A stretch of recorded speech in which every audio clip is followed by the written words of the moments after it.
Bharatiya Janata party जो षड्यंत्र कर रही थी, लेकिन आगा मैंने कई बार किया कि षड्यंत्र बहुत बड़ा षड्यंत्र है, हॉर्स ट्रेडिंग का षड्यंत्र है, और उसमें हमारे किसी नेता को ट्रैप पे नहीं आना चाहिए।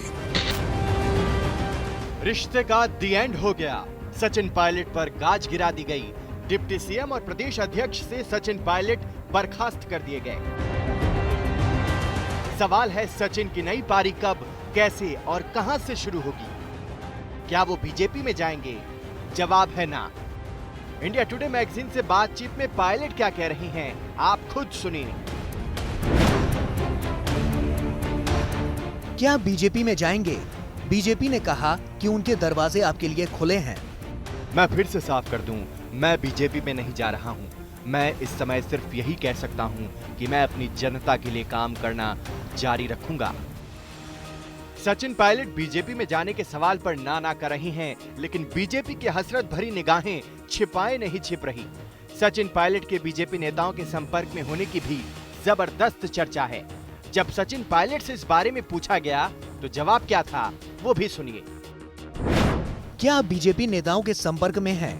ऐसी खबरें हैं कि आप ओम माथुर और ज्योतिरादित्य सिंधिया से मिले।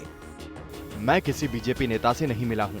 पिछले 6 महीने में ज्योतिरादित्य सिंधिया से नहीं मिला हूं, न ही ओम माथुर से। इंडिया टुडे मैगजीन से बातचीत में सचिन पायलट के दिल का दर्द खुलकर छलका। सचिन पायलट ने सलूक का सवाल उठाया, नीति और नियत पर प्रश्न किए।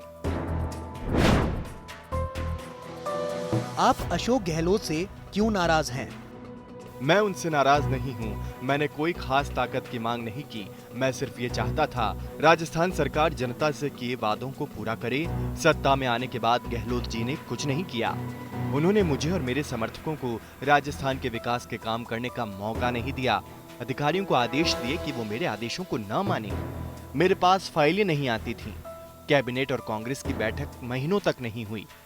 ऐसे पद का क्या फायदा जहां मैं जनता से किए वादों को पूरा न कर सकूं। हमने सचिन पायलट से यह भी पूछा कि अगर शिकवा शिकायत थी तो घर के अंदर सुलझाने की कोशिश क्यों नहीं की? जब बुलावा था तो बैठक में क्यों नहीं गए? सचिन पायलट ने क्या जवाब दिया, सुनिए। रूठने की जगह आपने पार्टी में मुद्दा क्यों नहीं उठाया? मैंने कई बार मुद्दों को उठाया। मैंने राजस्थान कांग्रेस के प्रभारी अविनाश पांडे जी और अन्य सीनियर नेताओं को भी जानकारी दी थी।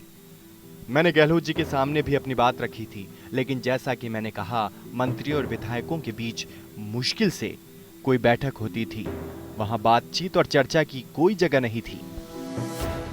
सचिन पायलट ने साफ कर दिया कि सरकार में कोई कामकाज नहीं हो रहा है। जिन वादों को लेकर हम सरकार में आए थे, उन वादों पर कोई काम नहीं किया जा रहा है। इन्हीं सारे मुद्दों को लेकर वो कांग्रेस के अंदर आवाज उठाते रहे हैं। सचिन पायलट पर एक्शन तो हो गया है, लेकिन इससे गहलोत सरकार का भविष्य भी डांवाडोल हुआ है। गहलोत और पायलट दोनों मंचधार में खड़े हैं। कब और किस किनारे लगेंगे, कुछ नहीं कहा जा सकता। शरद कुमार, जयपुर, आज तक।